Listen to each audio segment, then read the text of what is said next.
American president Donald Trump ഇന്ത്യയുടെ പ്രതിപക്ഷ നേതാവ് രാഹുൽ ഗാന്ധിയാകാൻ പഠിക്കുകയാണോ എന്ന സംശയം. ഇപ്പോൾ ഇതാ ഏറ്റവും പുതിയ വാർത്ത വന്നിരിക്കുന്നു. H-1B visa $1,00,000 fees വർദ്ധിപ്പിച്ചിരിക്കുന്നു. നേരത്തെ $1,500 ആയിരുന്നു, ഇപ്പോൾ അത് 1,00,000 വർദ്ധിപ്പിച്ചിരിക്കുന്നു. ഇതാണ് വാർത്ത. അതായത് അമേരിക്കയിലെ IT കമ്പനികളിൽ 70% ഭാരതീയരും ഏതാണ്ട് 20% ചൈനക്കാരുമാണ് ജോലി ചെയ്യുന്നത്. അവർക്ക് ഉള്ള വിസയുടെ നിരക്കാണ് വർദ്ധിപ്പിച്ചിരിക്കുന്നത്. ഇന്ത്യൻ രൂപയിൽ പറഞ്ഞാൽ ഏതാണ്ട് 88 ലക്ഷം രൂപ വരും. ഈ ഭാരിച്ച തുക അടയ്ക്കാൻ തയ്യാറല്ലാത്തതുകൊണ്ട് അമേരിക്കൻ കമ്പനികൾ ഇന്ത്യൻ IT എഞ്ചിനീയർമാരെ അമേരിക്കയിലേക്ക് കൊണ്ടുവരാൻ വിഷമിക്കുകയാണ്. മാത്രമല്ല, വ്യക്തിപരമായി ആർക്കെങ്കിലും ഇതുപോലെ വിസ എടുക്കണമെങ്കിൽ പോലും 88 ലക്ഷം ഇന്ത്യൻ രൂപ മുടക്കാൻ ഇന്ത്യക്കാരും തയ്യാറാവുന്നില്ല. ഒരു വലിയ പ്രതിസന്ധി സൃഷ്ടിച്ചുകൊണ്ട് ഇന്ത്യക്ക് ഒരു കനത്ത തിരിച്ചടി കൊടുക്കാം എന്നാണ് ട്രംപ് കരുതിയത്. പക്ഷേ ഇപ്പോൾ സംഗതികൾ കൈവിട്ടു പോയിരിക്കുന്നു. ഇപ്പോൾ അദ്ദേഹം സ്വന്തം പ്രസ്താവന തിരുത്തിക്കൊണ്ട് പറയുന്നു, നിലവിൽ ഇവിടെ ഉള്ളവർക്ക് ഈ പ്രശ്നം ഇല്ല, മറിച്ച് പുതുതായി ജോലിക്ക് വരുന്നവരെ മാത്രമേ ബാധിക്കുകയുള്ളൂ എന്ന് ട്രംപ് തൻ്റെ നിലപാട് മയപ്പെടുത്തി.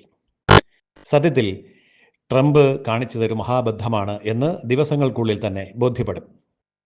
IT മേഖലയിൽ അമേരിക്കയുടെ വമ്പൻ കമ്പനികളെ എല്ലാം നമുക്ക് പരിചയമുണ്ട്. പക്ഷേ അവരുടെയൊക്കെ തലച്ചോറ് ഇന്ത്യയുടേതാണ്.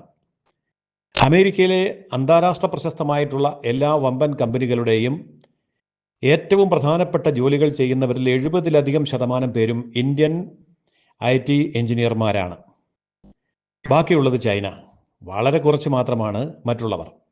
അപ്പോൾ ഇന്ത്യയെ പ്രതിരോധത്തിലാക്കാനാണ് അമേരിക്ക ശ്രമിക്കുന്നതെങ്കിൽ സത്യത്തിൽ പ്രതിരോധത്തിലാകാൻ പോകുന്നത് അമേരിക്ക തന്നെയാണ്. അമേരിക്കയുടെ IT വ്യവസായം അമേരിക്കയിൽ നിന്ന് ഇന്ത്യയിലേക്ക് മാറ്റാൻ വേണ്ടി അമേരിക്കൻ കമ്പനികൾ തയ്യാറാവുകയാണെന്നിരിക്കട്ടെ. കമ്പനികളെ സംബന്ധിച്ചിടത്തോളം പ്രവർത്തിക്കുന്നത് ഇന്ത്യയിലാണെങ്കിലും അമേരിക്കയിലാണെങ്കിലും ലാഭം കിട്ടിയാൽ മതി, എങ്കിലേ കമ്പനി നിലനിൽക്കുകയുള്ളൂ. അതുകൊണ്ട് അവർക്ക് ആ കടുത്ത തീരുമാനം എടുക്കേണ്ടി വരും എന്നുള്ള ബുദ്ധി ട്രംപിന് വൈകിയാണ് ഉദിച്ചു വന്നത്. മാത്രമല്ല, മണ്ടത്തരം വിളിച്ച് പറയുകയും ചെയ്തു. ഇനിയിപ്പോൾ എന്തു ചെയ്യും? അപ്പോൾ വീണിടത്ത് കിടന്ന് ഉരുളുക അല്ലാതെ മറ്റു മാർഗമില്ല. ഒരു കാര്യം ഉറപ്പാണ്, കർശനമായ നിയമവ്യവസ്ഥകളിലൂടെ സാമ്പത്തികമായ അധിക ഭാരം ഇന്ത്യക്കാരുടെ മേൽ അടിച്ചേൽപ്പിക്കാനാണ് ഉദ്ദേശിക്കുന്നത് എങ്കിൽ ഇന്ത്യക്കാർക്ക് ലോകത്തെവിടെ ഇരുന്നു കൊണ്ടും ലോകത്തേതൊരു കമ്പനിയിലും വർക്ക് ചെയ്യാൻ സാധിക്കും. കാരണം സാങ്കേതിക വിദ്യ അങ്ങനെയാണ്. അങ്ങനെയെങ്കിൽ ഈ പറയുന്ന $1,00,000 കടന്നു കയറാൻ കഴിയാത്ത വൻമതിൽ കടക്കാൻ എന്തിനാണ് കഷ്ടപ്പെടുന്നത്? സ്വന്തം രാജ്യത്തിരുന്നു കൊണ്ട് ഏത് രാജ്യത്തെ കമ്പനിയിലും വർക്ക് ചെയ്യാൻ കഴിയുന്ന സാഹചര്യം ഒരുക്കാൻ കമ്പനികൾ മത്സരിച്ച് മുന്നോട്ട് വരികയാണെങ്കിൽ ഈ പറയുന്ന അമേരിക്കൻ ഭീമൻ കമ്പനികൾ അവരുടെ സെൻറ്ററുകൾ ഇന്ത്യയിൽ തുറന്നുകൊണ്ട് വർക്ക് ചെയ്ത് കൂടായികയില്ല. ആപ്പിളിനെ നമ്മൾ കണ്ടല്ലോ. ആപ്പിൾ കമ്പനിയുടെ മഹാഭൂരിപക്ഷം ഫോണുകളും ഇന്ന് ഇന്ത്യ രാജ്യത്താണ് ഉൽപ്പാദിപ്പിക്കുന്നത്. ഇതുപോലെ നിരവധി കമ്പനികൾ ഇപ്പോൾ ഇന്ത്യയിലേക്ക് വന്നുകൊണ്ടിരിക്കുകയാണ്.